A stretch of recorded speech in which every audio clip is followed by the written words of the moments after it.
Hello guys, I hope you are all doing great. So in this video I'm going to show you how to change the name of your Windows Server 2019.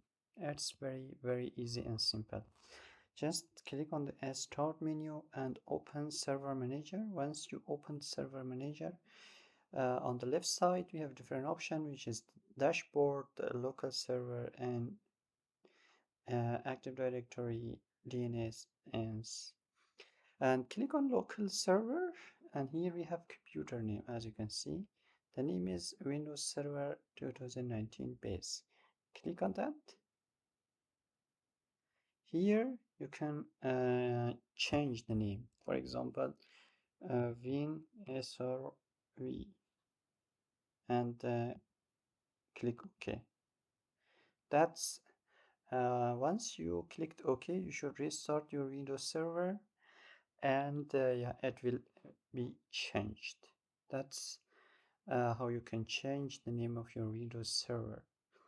That's it, guys. I hope you will like it. If you have any question, just drop them in the comment section. See you in the next video.